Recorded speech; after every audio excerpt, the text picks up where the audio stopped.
What's going on, everybody? Esri Rozier here. So, by this point, we've all heard the unfortunate news. Jalen Hurts suffered a sprained shoulder during Sunday's win against the Chicago Bears, and his status is uncertain for Saturday's game against the Dallas Cowboys on Christmas Eve. I am very frustrated with Shane Steichen and Nick Sirianni to a lesser degree. In fact, the whole game was just very frustrating to watch. Now, I'm going to start with the defense. Overall, I thought the defense was very solid in Chicago, but there were a few things. So, for the first 10 minutes, I don't believe the pass rush was getting any heat on Justin Fields. The pass rush was not getting to Justin Fields. He was scrambling in the pocket, he was scrambling away from the pressure. And I'm getting flashbacks of the Week 5 game in Arizona because that was when Kyler Murray kept scrambling on us and giving us fits. And I'm like, well, here we go again. And I was saying heading into this game, I was telling my buddy Mike Harbs, this game was giving me a weird feeling because Justin Fields is a scrambling quarterback, and we have not fared well against scrambling quarterbacks. We saw Ryan Tannehill scramble for a 4th and 7. Ryan Tannehill a few weeks ago on a 4th and 7 scrambles for a first down. And the Cardinals game, like I mentioned earlier. So the pass rush early on wasn't looking that great, but they did step up. I'm glad they stepped up. You had Javon Hargrave, Josh Sweat, and Hassan Reddick, especially Hassan Reddick, the MVP of the game. Well, arguably MVP of the game. All of them sacked Justin Fields twice. We had, I believe, 6 sacks total on the day. And the defense improved, but there were some other moments too. Like late in the game, there was a huge blown coverage by Darius Slay against Byron Pringle for the Bears to score a touchdown to narrow the deficit 25-20. And then this one play, I kid you not, guys, the 2nd and 27 play. There was a play on 2nd and 27 where Hurts is in the I said Hurts, where Fields is in the pocket, and then the pass rush is getting to him. Hassan Reddick has Justin Fields in his grasp. He has him. He has a hold on Justin Fields, and he lets him get away, and he scrambles for a 39-yard run. It was almost a touchdown. It was almost a touchdown, but Justin Fields stepped out of bounds on the end of that run. And, like, how do you let somebody scramble like that on a 2nd and 27 play? That's horrendous tackling. He was in the pocket. You had your hands on him, and you let him get away on a 2nd and 27. And I talked about Hassan Reddick earlier. He had a very strong performance in that game, but you have to make that tackle. You have to make that tackle. Like, you cannot let a quarterback scramble for 39 yards on a 2nd and 27. Like, what kind of defense is that? What kind of defense is that? The defense overall, it was a good performance by them, but there were some moments like the 2nd and 27, the blown coverage on Byron Pringle, and the lack of pass rush against Fields early. But it was really the offense that made this game very uncomfortable for us because the offensive game plan was horrendous. I don't know what Shane Steichen and Nick Sirianni were thinking heading into this game, but the offensive game plan was horrible. So Jalen Hurts, for the first time all year, he struggled a little bit. He began his game very cold. He had 2 interceptions, and he said that his hands were numb when he was talking about those interceptions, but still, those are picks on some very ugly throws. And to his credit, like I said in the other video, to his credit, he rebounded. He rebounded, and he had 3 rushing touchdowns on the day. 3 rushing touchdowns on the day. So he did recover. He did make the plays when he had to. But the offensive game plan, why was Jalen Hurts running the ball so much? Why was he running the ball so much? I kept this whole game, this entire game basically, well, not the entire game, but most of this game, I kept saying, run the ball, run the ball, run the ball. Why aren't we handing it to Miles Sanders? Why aren't we handling it to Miles Sanders? Like, why were we ignoring Miles Sanders so much in this game? Like, did we forget that he exists? How did we forget that Miles Sanders exists? You do realize that he was coming off a career best day against the New York Giants, had 144 yards, 2 touchdowns against the Giants at MetLife Stadium. And then this game, you act like he doesn't even exist. Like, what offensive game plan is that? You cannot have your quarterback running the ball so much like that. And this was the same story in Detroit week 1. The same exact story in Detroit week 1. So this game, I thought that the offensive line didn't play up to their pedigree. I thought that they were allowing a lot of pressure against Jalen Hurts. It was just like the week 1 game against Detroit, because in that game, I thought the offensive line was getting dominated. They were getting a lot of just pushback. The offensive line got whipped by Detroit in week 1. And Hurts ran the ball 17 times, I believe, in that game. This game was basically the same story. Like all that heat on Jalen Hurts, why were there so many designed runs for Hurts?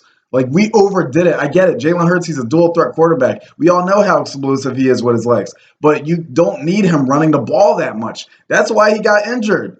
That dude drove him to the ground because he was running the ball so much. Very frustrating game plan to completely phase out Miles Sanders. And then there were some plays where they would use Miles Sanders, like on his fifth carry, his exact fifth carry of the day, he gets a big run. And then on a 3rd and 7, not very long after, you take out Sanders and you give the ball to Kenneth Gainwell. Like what? Like why? Why, guys? This game, it was such an ugly game. The Bears, they were dominating time of possession early in this game, like 17-5, and they were playing exactly like how Washington did when they beat us on Monday night. They were playing just like Washington, dominating the time of possession, getting these runs to just keep moving the chains. Not chunk runs, but runs to keep moving the chain, to keep converting first downs and stuff. They were playing exactly like Washington, and it was working. It had the Eagles out of fits. It had the Eagles just in confusion. The game, Jalen Hurts is injured now. I'm not sure if he's going to play against the Dallas Cowboys on Saturday. But you know what? This isn't as bad as some people think it is. It's not as bad because we're 13-1. We're 13-1, guys. One more win over these next 3 games, and we clinched the number 1 seed. Just one more win. One more win. And that doesn't matter what. It doesn't matter what the 49ers or the Vikings do. Both of them could win out, and we could still clinch the number 1 seed if we get one more win. And I'll explain that. So, say the Eagles beat the Cowboys on Christmas Eve this Saturday. That will put us at 14-1. If we rest starters and lose the final 2 games against the Saints and the Giants, we'd finish 14-3. Now, say the Vikings, who had a historic comeback against the Indianapolis Colts, down 33-0, won 39-36. Say the Vikings went out. They would also finish 14-3. But guess what? We would win the tiebreaker over the Vikings because of our victory against the Vikings in week 2. We have a head-to-head tiebreaker. So if the Vikings win out and finish 14-3, if we lose out and finish 14-3, the Eagles have the tiebreaker. Now let me get to the 49ers. The San Francisco 49ers are currently, I think, 10-4. Say they win out. They will finish 13-4. That's 1 game behind the Eagles at 14-3. We just need one more win, and we're the number 1 seed. One more win, and we're the number 1 seed, guys. Now, here's what is really interesting. So, the Dallas Cowboys let us off the hook, man. The Dallas Cowboys, they gave us a huge break because if they had won that game in Jacksonville against Doug Peterson and the Jaguars, this would be a very uncomfortable situation right now because you would have Jalen Hurts injured. You would have the Cowboys sitting at 11-3 and with a very realistic shot to surpass the Eagles, especially in light of Jalen Hurts' injury.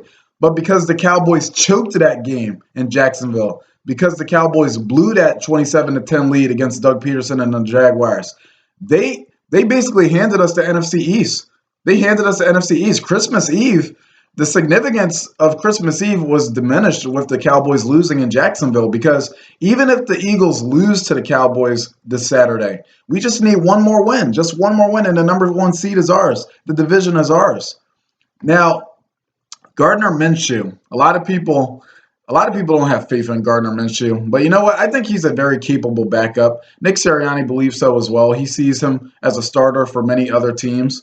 And to Gardner Minshew's credit, last year, we saw Jalen Hurts injure his ankle against the New York Giants. The very next week, Gardner Minshew took over against the New York Jets, had a really great game. He especially showed off a good connection, a great connection with Dallas Goedert. Dallas Goedert scored like 2 touchdowns in that game. I believe his completion, like his passer rating was like the highest since Nick Foles, Gardner Minshew, that day against the Jets at MetLife. So he is a capable backup. Admittedly, this year's Cowboys team is a lot different from last year's Jets team that Minshew beat. But you know what? I don't want any excuses. You have a backup quarterback, yes, but he should be competent enough to win a game. Like, I don't want any excuses. I still expect us to beat the Dallas Cowboys. We have not swept the Dallas Cowboys since 2011. That was back when Michael Vick was quarterback. That was back when Tony Romo was quarterback for Dallas. It's been 11 years. I want to end that streak. I would love nothing more than to, well, I would love a Super Bowl more, but it would warm my heart greatly to go into AT&T Stadium and then clinch the number one seed in their house in the Cowboys Stadium and ruin their Christmas. Nothing would make me happier right now than that. My voice. But to go into AT&T Stadium, a place where we have played very horribly as of late. We've lost 4 straight games at AT&T Stadium. The last 3 by double digits. You had a 37-10 loss in 2019. You had a 37-17 loss in 2020, and then you had the 41-21 loss in 2021 last year. Now, 2018, the game that started this losing streak, that was a close game. It was an overtime loss, I believe 29-23, the Amari Cooper game where Cooper had 217 yards, and then they won the game off of a Rasul Douglas batted pass caught by Amari Cooper for the touchdown to win. Oh, God, that game. Don't even get me started on that game. The freaking fumble on opening kickoff that was not a clear recovery by the Eagles, they said, when clearly it was a clear recovery by the Eagles because there was nothing but green jerseys around that ball. But I still expect to win this game against the Cowboys because this is the deepest roster in the NFL. And just because our quarterback may be out, just because Jalen Hurts might not be playing, that is not an excuse. That is not an excuse. We still need to beat the Dallas Cowboys. Go into AT&T Stadium, clinch that number one seed, and let's get out of there with a win on Christmas Eve. So take care, everybody, and go Birds.